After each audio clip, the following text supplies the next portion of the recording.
Seeds of Truth, Episode 4, The Research Bottleneck.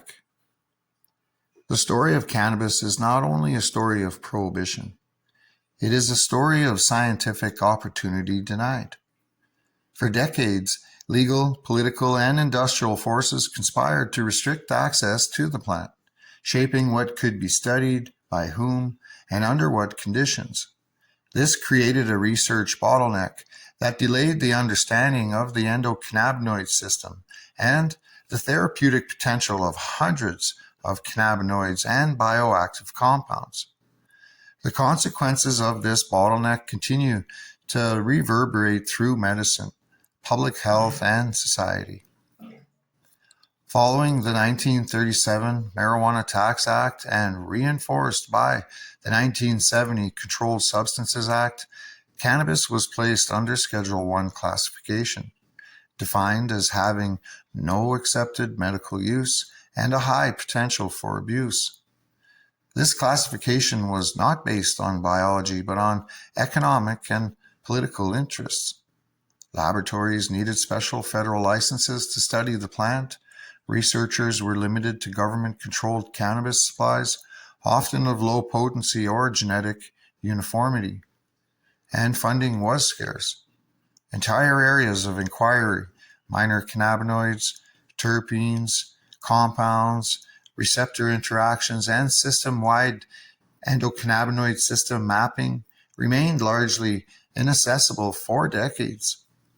Meanwhile, pharmaceutical companies and chemical industries had incentives to develop synthetic cannabinoids.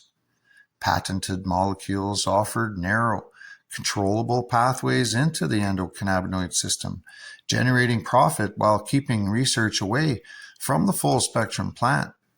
By the time the endocannabinoid system was fully mapped, society had lost decades of potential clinical data.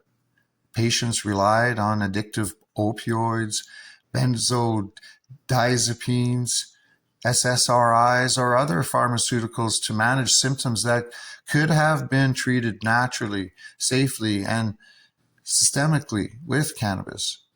In effect, policy redirected science towards profit-driven substitutes while suppressing holistic approaches to health.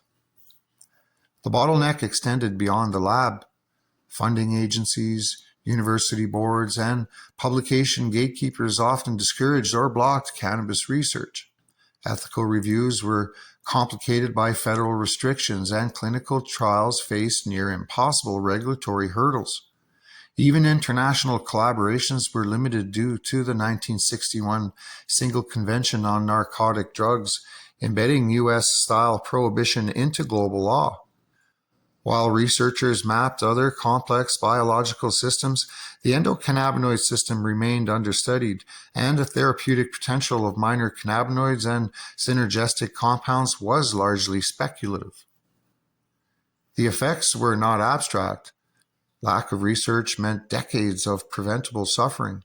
Epilepsy, PTSD, autoimmune disorders, chronic pain, neurodegeneration, and anxiety went undertreated or were managed with pharmaceuticals that could create dependency or toxicity.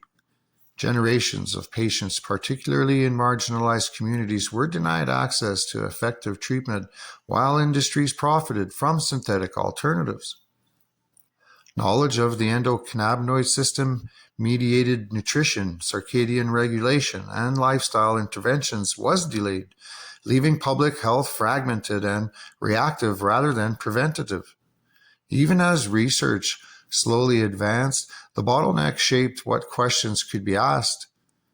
Narrow focus on individual cannabinoids or receptor targets failed to capture the endocannabinoids' networked complexity. Whole plant therapies, which interact with hundreds of receptors and compounds, remain marginalized in scientific literature. Legal restrictions created a paradox. Cannabis was everywhere in society, yet nowhere in the lab. The plant that could have informed generations of personalized medicine was treated as a controlled substance instead of a therapeutic resource. Breaking this bottleneck requires more than legalization. It requires restoring access, restoring diversity, and restoring curiosity. Diverse cultivars must be reintroduced. Endocannabinoid system biomarkers must be mapped in large populations and home cultivation, and clinical research must coexist with regulatory obstruction. Only by removing structural barriers can science catch up with biology, culture, and lived experience.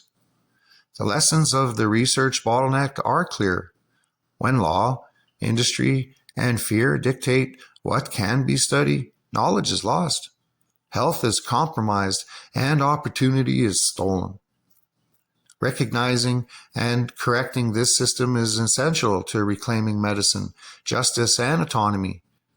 The endocannabinoid system is no longer hidden. It is a testament to what society can achieve when knowledge flows freely, and the plant that was suppressed can finally fulfill its potential.